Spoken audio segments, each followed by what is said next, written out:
Hi. You're only allowed to listen to One Direction on July 23rd. So, hi everyone. Okay, so you've already seen the title of this video, but you've also probably seen the swarm of One Direction posts hitting the internet.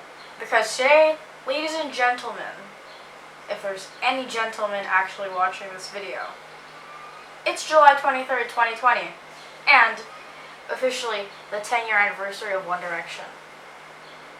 I'm like stupidly happy about it. Kind of also very nostalgic because I've grown up with One Direction.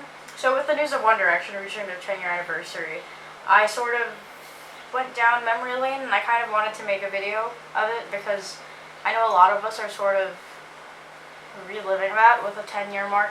I just want to make a video talking about stuff. I don't know. We'll have fun. It'll be a party. Thinking all the way back to the beginning. Not One Direction's beginning, although they look like this, and it's absolutely adorable. I was not there for the beginning. So let's go back to my beginning. I first mainly heard of One Direction through a commercial on Nickelodeon, and it was when they were promoting their What Makes You Beautiful song. It was their first major song, I guess, as their group. I remember not really wanting to be part of it at first because I didn't really want to hop on the bandwagon because I was trying to be not like other girls. Also, I don't know if you can see, but I'm kind of burnt, and I don't know if it's like coming off as a tan or if I just look like a tomato in this video. For your information, I went to the beach 2 days ago and I got burnt because I only put on sunscreen twice in the span of 5 hours and it sizzled. Okay, back to One Direction. How did I get into One Direction? I think a lot of us fell victim to video compilations on YouTube. I remember looking up funny One Direction moments, and that's where everything started. I was just sort of curious because everyone was talking about One Direction around me. I had friends who were reading those J14 magazines. I remember always hearing about One Direction vaguely. You would hear their songs on the radio all the time. They were kind of the hottest shit at the time, you know. And so one day I ventured onto YouTube. I searched up One Direction funny moments. Well, we'll break it down a little bit. 11 or 12-year-old me, you know, saw these group of 5 boys, all pretty cute. Their personalities somehow really addicting to watch. I remember the One Direction Video Diaries era, and I watched all of them in one sitting, and then I just kind of could not stop watching. It was all contagious. It was infectious to watch them being stupid. Help! Did anyone hear that? What was that? Sounded like... Help! Somebody needs help! Wah! Superman is here! Who was my initial favorite? None other than Louis Tomlinson. You know, him in his striped shirts and his freaking espadrilles and the suspenders. I bought suspenders at the time. I still have suspenders. I just thought he was really funny at the time. I still do. Something resonated between me and him. I was 11 and pure and falling in love with a man who does not know I exist. He was always the loudest in Video Diaries, and he was always just screaming random crap. No, Jimmy protested. After starting the Video Diaries, I fell pretty deep. I bought their albums, I listened to their music non-stop, enough to memorize every single lyric, and then know what song it is off of the first 2 seconds. I still know. Obviously, I'm a little bit rustier now because I listen to other bands besides One Direction now, and the thing is, it's still very much ingrained into me. I love them so much. I had a birthday party that was One Direction themed, and then for that birthday party, best present I've gotten, my mom bought me tickets to see them during their Midnight Memories era, which is my favorite era and their best era. Freaking fight me on that. I stand by that. Midnight Memories, best music that they came out with. Just as I was watching the Video Diaries and listening to their music and falling in love, I genuinely thought that I would marry Louis Tomlinson. or someone else from One Direction. Not that I don't believe it anymore, I'm just gonna say never say never. And they're all very gorgeous, so I would be very willing. Next thing, I actually went to a concert. Yeah. Oh yeah, so I mentioned that earlier. I went to a concert and genuinely thought I would get their attention somehow from where I was sitting. Let's go.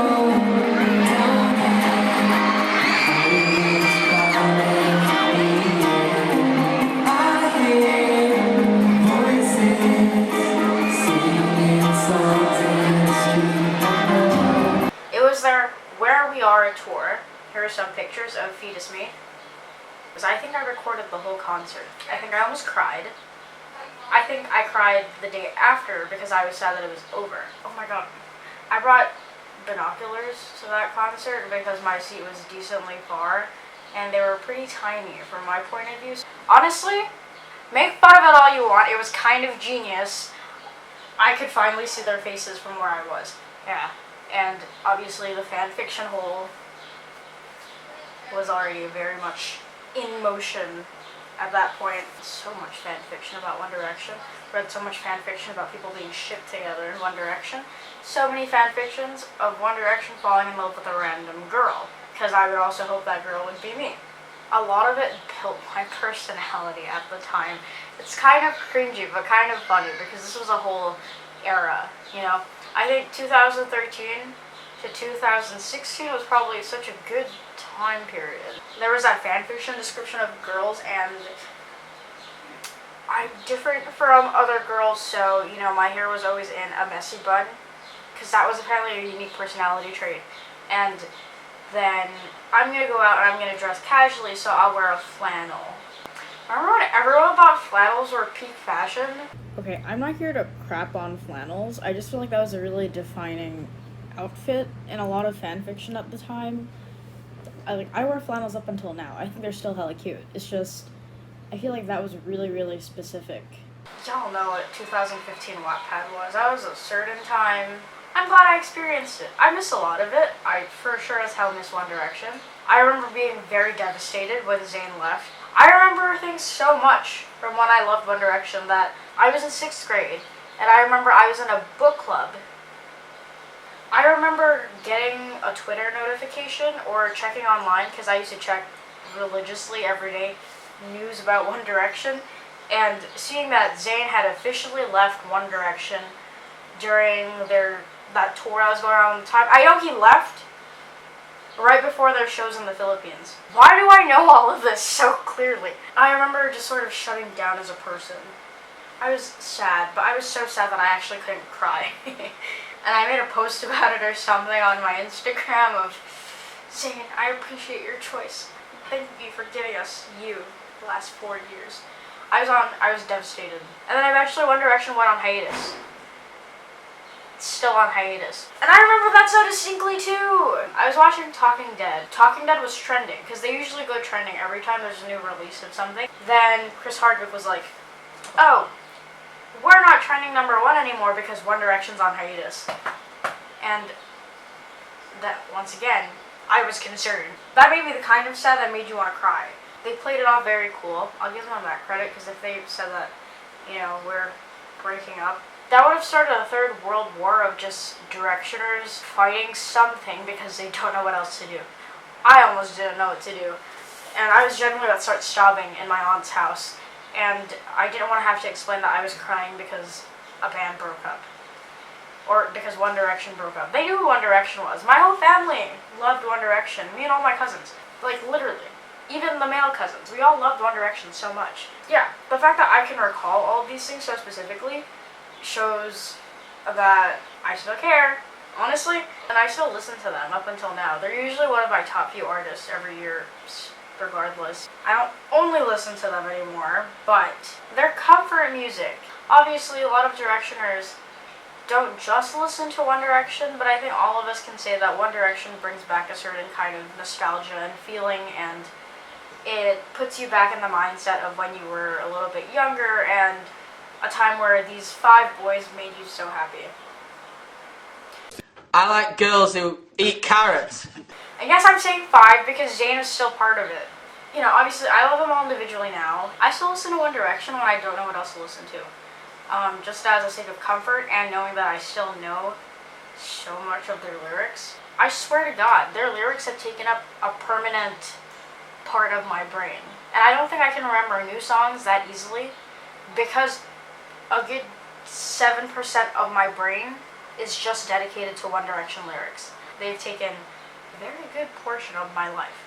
I'm only 17 and they've taken up almost half of my lifespan. Yeah, there's that. It's nice to sort of come back to hearing about them after not really thinking about them so much anymore. This is a longer tangent than I expected. I was about to do the list about all the songs that are the best to scream at the top of your lungs, but then I realized that I was starting to name more than half of each album. Take my word for it, if you don't already listen to One Direction, go check them out. It's fun, upbeat music, and they always have this really specific sound that's like... Another thing in my falling for One Direction stuff, I also remember a lot of their old references in their video diaries that they used to do. The most prominent ones in my brain is how Liam used to be scared of spoons. This one funny picture of Harry making his hands into a spoon because Liam said that he was scared of them. So he was like this or something. I hate them. And then I remember Kevin, the freaking pigeon, this happening. What's happening? I haven't uttered those words since 2015. Oh yeah, so side note, speaking of old drama from One Direction, I remember being really problematic over the fact that Louis and Niall weren't getting a lot of solos in the first few albums. You know, obviously drama spurs in the fandom, and the One Direction fandom's kind of scary. And because Louis was my favorite, I remember the first time I heard No Control and almost lost my shit. It was a few days after 4 came out, and obviously there's hype with a new album. No one really knows the music yet. Everyone's still kind of in that phase of listening and figuring out which songs are favorite. Clearly my favorite from that album is No Control, because it's so good. It's such a good song to sing loudly. I remember hearing it for the first time, and for once, Louis was singing the chorus, and it was so nice to hear that. For once. And it's the only One Direction song with him singing a chorus. What on earth? I don't know, it was nice to sort of reminisce about One Direction. This is too much of a ramble for a boy band that 1, isn't together anymore, 2, does not know I exist. I don't know. If you've liked One Direction in the past, or you still listen to One Direction, and you actually stood for this whole rant down memory lane, I commemorate you, and if we're friends in real life, hit me up. We should sing and screech some One Direction together. I can't promise that I won't break your eardrums, but we should do it. Thanks for watching this video. Clearly I'm not over One Direction. Yeah. Thanks. I was about to say good night. Bye.